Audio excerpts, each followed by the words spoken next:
Hello, this is Professor Angelia with part 10 of Works of Heart's Child Psychology and Development class. Last time we left off on the process of teaching problem solving being tedious with teenagers. So we're going to start on social adjustment of children with varying child care histories, because that does make a difference. Here we're going to look at compliance, self-regulation, difficulty with peers, distractibility, task orientation, consideration, and hostility. So they looked at 100 child care centers and came up with these numbers. So in compliance, the highest rating was for children who entered high-quality childcare as an older child. Now, I personally took parenting classes before I had my children, and they all recommended you stay at home with the child for the first year. So that's what I did. If you were to look at my Social Security, newsletter that you get, you'll see 91, 94, 2000, there's a year where I didn't work. And that's because I was raising my child to the point where he had a secure attachment and he was up walking around and, ready to learn new things anyway. Self-regulation. The children with the highest report were children who entered high-quality childcare as an older child. Difficulty with peers. The kids with the highest rating entered low-quality childcare when less than 12 months old. Distractibility. The children with the highest rating were also the children who entered high-quality childcare as an older child. Now, that surprised some people, but the reason for that is because they're not used to being in that controlled, scheduled setting yet. And so they do, look around and look at things, and they're more curious, because they haven't been squashed not to be curious yet. Task orientation. Those children with the highest rating entered high-quality childcare when less than 12 months old. So they were used to that regulation. They were used to performing. And, personally, I think that's awful, that, children are regimented like they are, because that's not how it's really meant to be for these kids. Kids were meant to learn and grow and discover, and to put them, on this military style schedule, that school does. I just kind of think that's sad. Consideration. Those who were more considerate were the ones who entered high quality childcare as an older child, because they're used to being with adults and they're used to having that, now what did mommy tell you to do? Thank you, please. Okay. They're used to that. And hostility. The highest rating were entered low quality childcare when less than 12 months old. Because, they're not happy about the situation they're in. They're not happy in general. So they're acting out. The next thing is typical responses to seriation problems by children early and late in the pre-operational stage. Now, what this means is if you had a bunch of sticks and you had longer to shorter, can these children put them in order of size? And early in this stage, when they're younger, they can't do that. But then when they, get older, they can do that. And I'm not going to get into all the specifics and stuff, because it's not really all that important. It's just so if you tell a child, put these in order of whatever, they might not get it. They don't have the power yet that you do, and you shouldn't look down on them for that. Their brain is developing. It's basically, one psychologist said, basically children are born insane, and all the connections have to be made as they grow. That's why you gotta keep your eye on them, because they will do some crazy stuff. Classification. Young children have difficulty with tasks that require the ability to classify items into various groupings.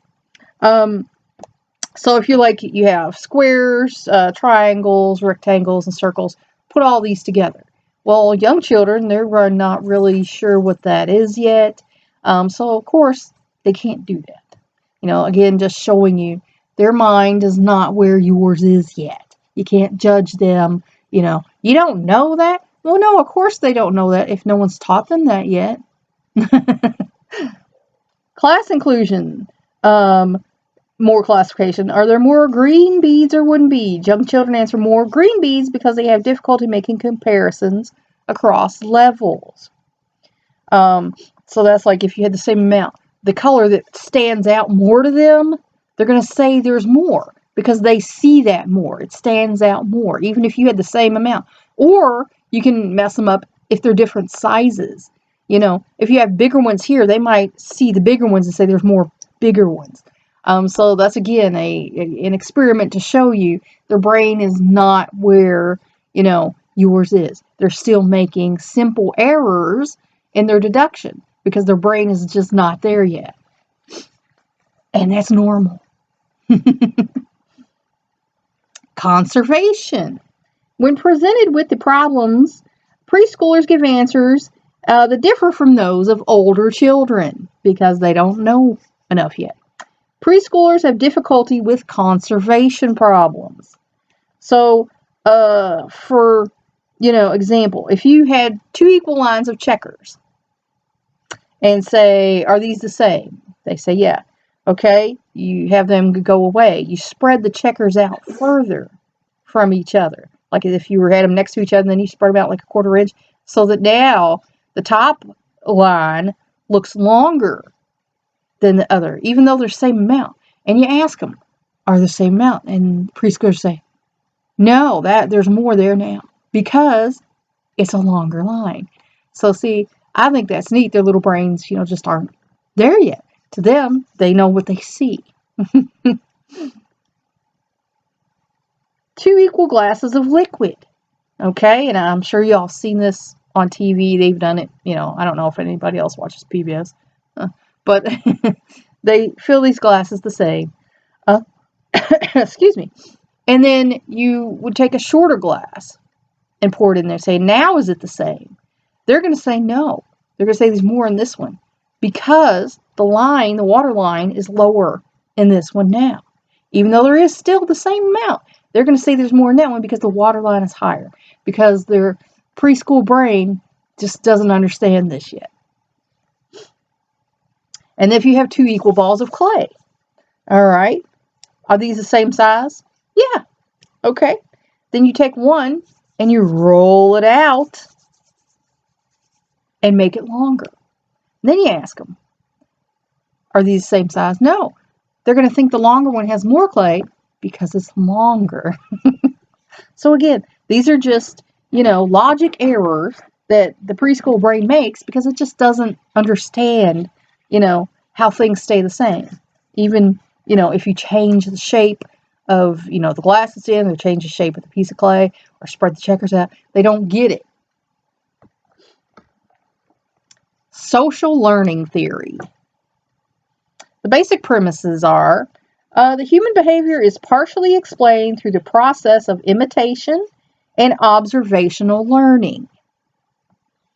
The process of imitation may be explained using a 4-step process involving attention, encoding and memory, behavioral reproduction, and finally, reinforcement. So basically what that means is children learn by watching and imitating. And they observe, other kids learning and getting things, and then they try to do the same thing. Attention, of course, if your child has an attention problem, he's going to be running behind other kids because he didn't notice everything that he was supposed to be noticing. Encoding, that means, how it's recorded in the brain. And their memory, of course, if they don't have a good memory, they're not going to remember this stuff like they should, and like some other students might. Behavioral reproduction, sometimes that's good. Sometimes that's not good, especially if they're seeing someone perform bad behavior and then they follow suit. And reinforcement. And that's where, discipline comes in. Discipline should be teaching. When someone is doing something good, you should reinforce that in a good way. And if they're doing something bad, you should reinforce that in a negative way. There should always be rewards and punishments. You shouldn't just have punishment without rewards, because then they think, when I do something good, it doesn't matter. What good does it do me to be good? I'm getting attention when I'm being bad, so why not do that all the time? So that's why it's important to have punishment and reward, just like in society. You work hard, you get rewarded. You do the wrong thing, you go to jail. Values and strengths. It is useful in understanding certain behaviors such as altruism and aggression. So, that's a value, altruism. Giving to others, caring for others, having compassion for others. That is a good value that we want our children to have, hopefully. And aggression. That is a bad thing, which we don't want them to have, hopefully. And I say that because there are people who think that that's okay, that that's how you get your way in the world. No, that's how people look at you and say, wow, what a jerk. It encourages us to look at the models in the person's environment. And, the whole nature-nurture thing. And now they're saying it's both, the nature starts out, but the environment, helps reinforce or change what's going on. So the environment the child is in is very important on how that child's going to be shaped. Children learn what they live. Criticisms and weaknesses, because every theory has criticisms and weaknesses. It lacks a developmental framework, which means they're saying, it doesn't talk about development. And, not everything has to. The process of imitation is viewed as the same no matter who is observing. And of course, that there will be differences, but, imitation, you're imitating. So, it does not explain age-related changes. And honestly, it's not really meant to, but everyone knows there are age-related changes. As you get into higher levels of school, and you become, older, you're more concerned with your peers, and you want to be in or popular, and you're more concerned with what's going on. Vygotsky's sociocultural theory. Basic premises. Children develop in a social context. And we all know that all you gotta do is look in the schools. Parents, adults, and more expert children actively teach children concepts and skills through social interaction. And we know that's true. Because, some people can get involved in people who are bad influences on them. There is a difference between what children can do themselves and what they can do with the guidance of an adult, called the zone of proximal development. And in my opinion, that's an adult's job. You're to lead that child, teach that child. You don't have to do things for that child. You shouldn't do things for that child that they can do themselves, or that you can teach them to do for themselves.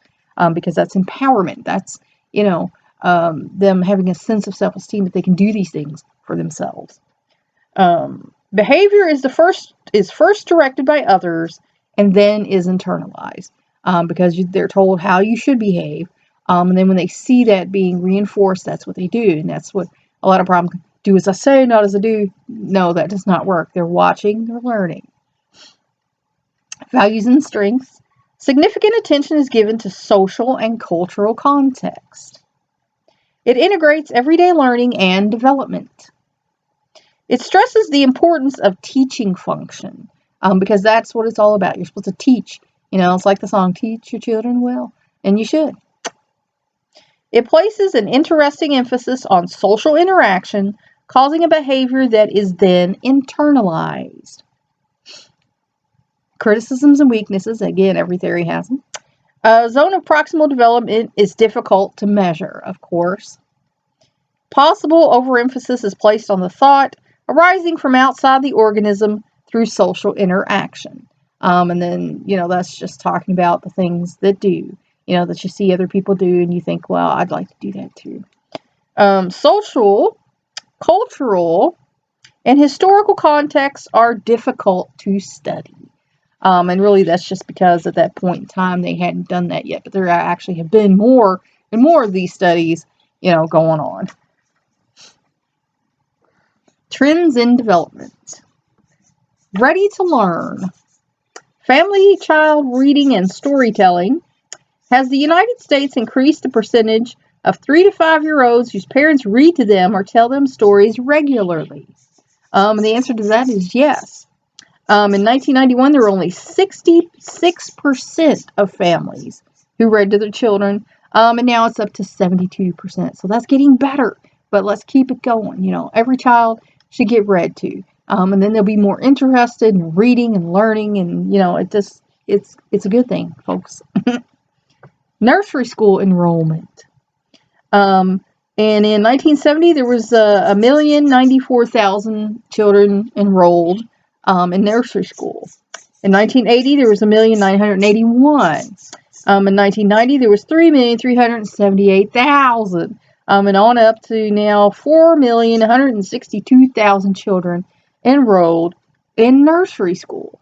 And that's due mostly to the needs of the parents, that two parents usually need to work nowadays. And so they put the child, in the nursery school. Trends in development. Children with disabilities, age 3 to 5, enrolled in preschool. The figure is moving in the right direction, but it does not approach the goal. In 1993, only 56% of disabled children were enrolled in preschool.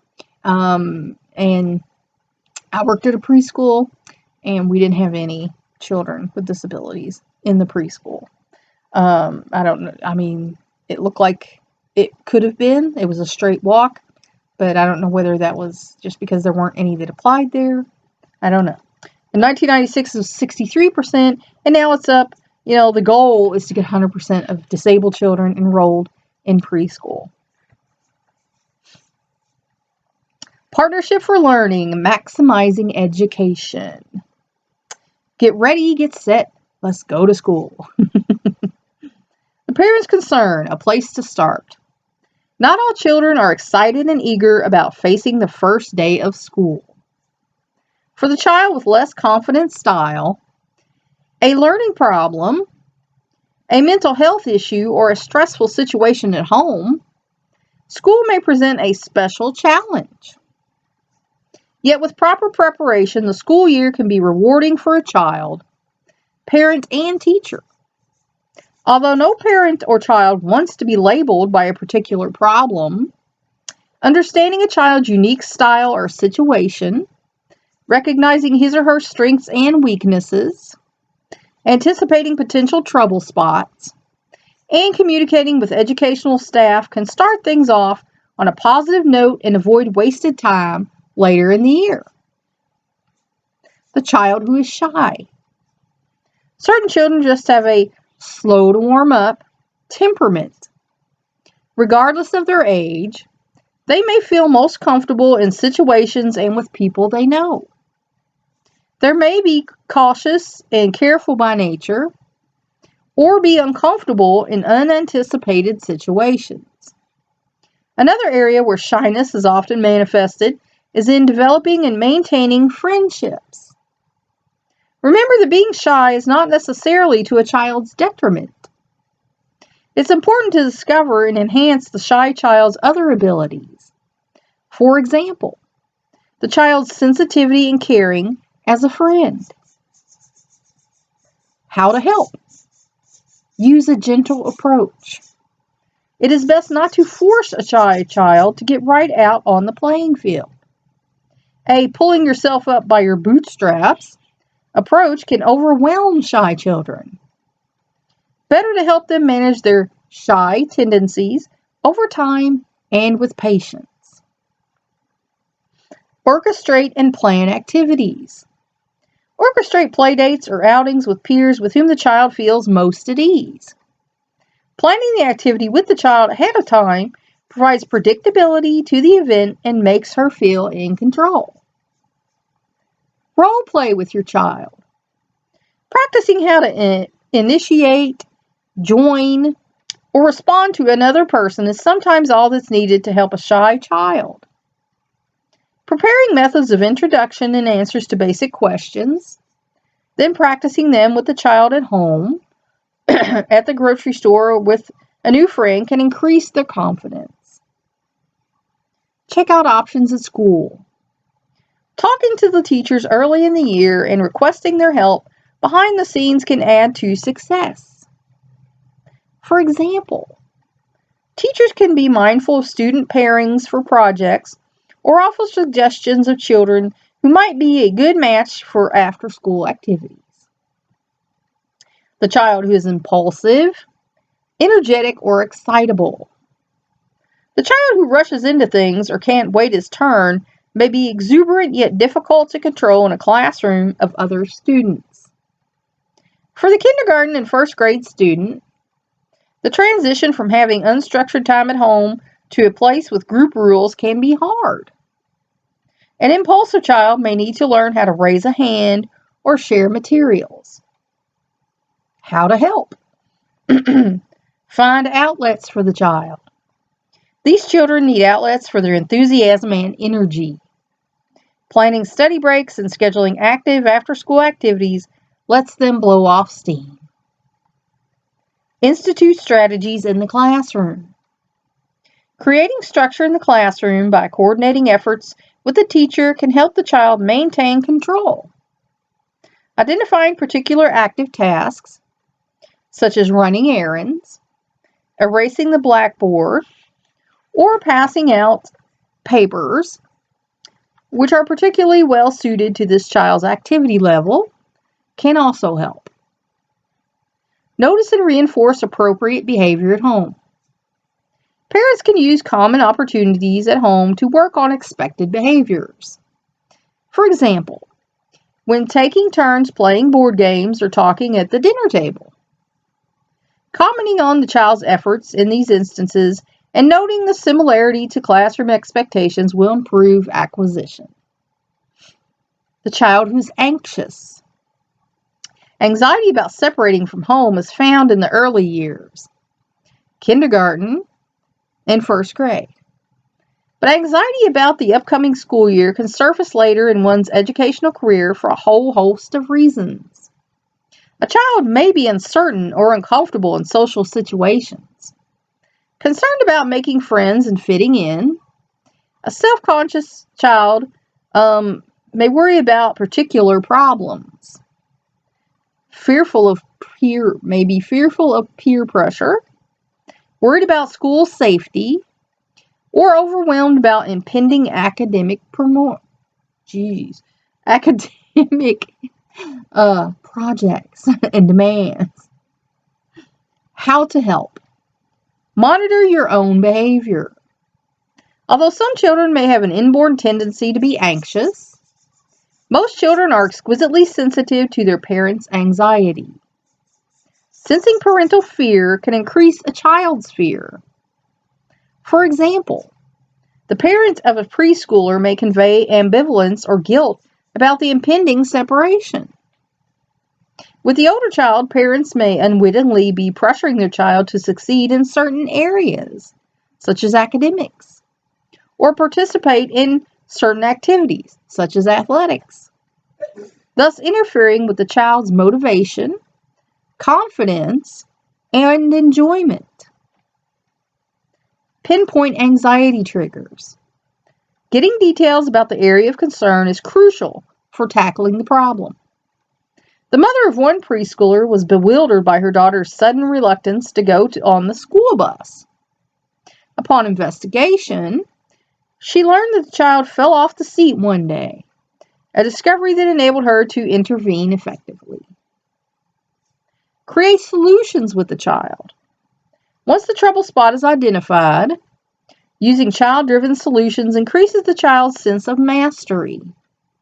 It also ensures the likelihood of success and teaches the child how to solve future problems more independently. The child who is precocious. Woo-hoo. Keeping the excitement about learning is essential for all children, especially for those who may be advanced in certain areas. Children develop at different rates, and this may be particularly apparent in the early grades. Children can also vary with respect to their cognitive and emotional maturity. Thus, there can be a wide range of abilities with one child and among different children.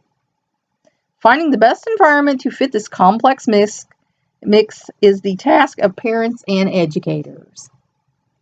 How to help? Develop a child's interests.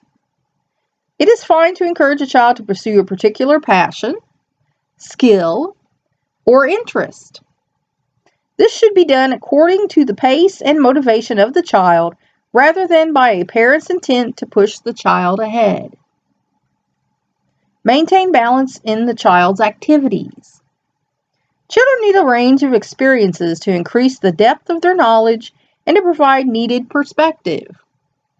Engaging in activities in which the child excels, as well as those in which the child is less sophisticated or competent, helps the child develop a healthy self-image and teaches them to deal with success and failure appropriately. Keep the child motivated. Monitor the interest level of the advanced child. Supplement any in-school work with enriching outside experiences. Pay particular attention to the curriculum. When a child seems truly bored, uninvolved, or disinterested, it may be time for an evaluation. Based on the child's performance and achievement, modifications in the educational program may be needed. A child who is new to a school or area. Many children worry about fitting in, having the right clothes, and finding someone to sit with during lunch. These worries can be exaggerated for the child who is new to a community or school. Although academic in its primary purpose, the school environment revolves around a strong peer culture. Children are initiated into and influenced by this culture in different ways. How to help? Accept the child's feelings. Children who are new are likely to experience mixed emotions. They may be mourning the loss of the security and familiarity of past friends and surroundings, angry at the change, and unsure of their ability to be socially and/or academically successful. On the other hand, they may be eager about new opportunities. Parents must empathize with the child's struggles, perhaps sharing their own similar feelings and strategies for fitting in. Plan and orientation. Information is key to feeling prepared. Setting up some initial peer experiences, gaining familiarity with the school layout and personnel, and finding out about any particular academic requirements concretizes reality and increases a child's sense of control. Balance new and old friends and activities. Children should be allowed to maintain a connection with their past while pursuing new experiences. Reminding a child about previous successes and highlighting particular abilities and personal strengths can improve a child's attitude, making him feel less awkward. It's fine for children to take time deciding what friends and activities in which to participate as they learn about the new cultural norms. The child with a learning, physical or mental health difference. Children with a learning difference, mental illness, or physical challenge are often integrated within the mainstream of the school environment. And I had some problems with this with my kids. I actually had two teachers who said they did not want ECE students in their classroom. And that's because, they didn't used to do that. You used to have different classrooms. And I felt like, I really wanted to get my children out of these rooms. In one instance it worked, and in the other it did not. I was told they could not make room for him in another room. And so that actually did damage his self-esteem. And the teacher allowed other students to call him names. And, I fought with them all year. And I think that is a shame, when you have adults, who do that, when a child has a clear mental disability and you have adults who stigmatize them, criticize them, and let other children pick on them because of the way they are. I mean, that's the lowest of the low human being in my book. So, some differences are readily apparent while others may go unnoticed. Depending upon the problem, a child may feel self-conscious, insecure, or ashamed. Being aware of their own feelings and being prepared for the responses of others will help them manage their differences more easily. And that was our bell. So that's it for this lesson. I hope you found this educational or informational or just plain entertaining. But I will leave, the link for the GoFundMe. That if you've enjoyed this class and are taking this class and have taken the first 9 lessons and, haven't thought about it yet, every little bit is going to help me because, this is what I'm doing now. It's all I can do. So this is it for now. Until next time.